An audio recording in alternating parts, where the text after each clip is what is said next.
look at these. Well, boating season is here and outboards are not pumping water. This is a 1964 Johnson 5.5 horsepower and it's not pumping water. I took the cover off the thermostat right there, just 3 little screws, and there wasn't a thermostat. So I know there's not a blockage there.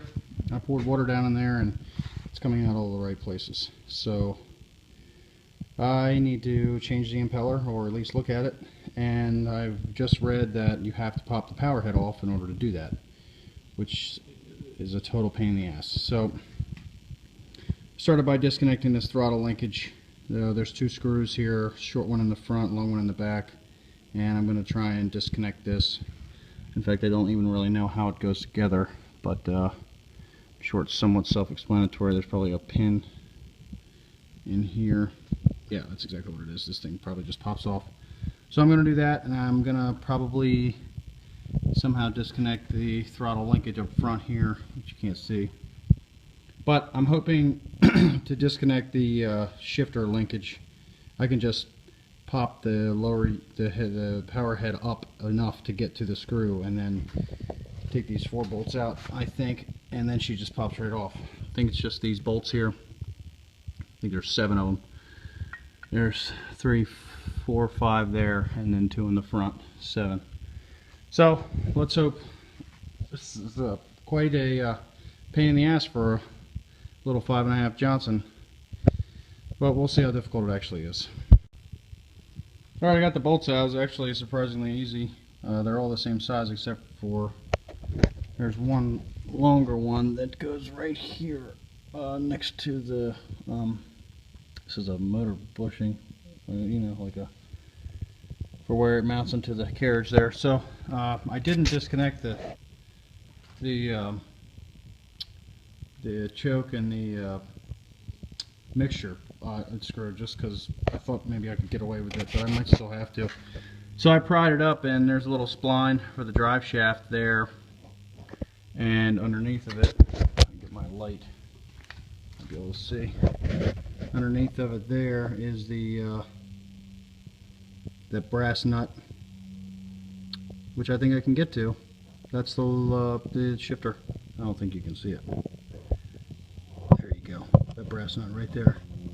So I just got it sitting on some blocks here. I think I can get to it, and as long as I don't shake it around too much, I might be able to get away with it. Also notice there's a gasket here underneath for the you know, the seal. I guess that water pumps up through there, and I don't have another gasket, and I don't really care because, you know, I don't want to spend any money on this stupid thing. So so I'm gonna drop the lower unit now. Okay. Well, it came out okay. I took that nut off the top of the steering, and all of this shit kind of went everywhere. It did come down. I'm not really sure if it's supposed to, but there's a brass thing, and a spring, and a rubber thing, and an O-ring, and then another rubber washer. So that's on the drive shaft. And I can already tell that there's bad water pump. Look at all the bits. So anyway, I don't have the right water pump, so the video is going to have to end here. I'll be a 2-parter reinstalling, and I'll probably change the lower unit oil. This thing is tiny, holding it with one hand with very little effort. So not that bad, but I've been at this for probably a half hour. These are 7/16 bolts, 4 of them, and the ones underneath are 3/8, and half of them I got to with a wrench and half of them with a ratchet. And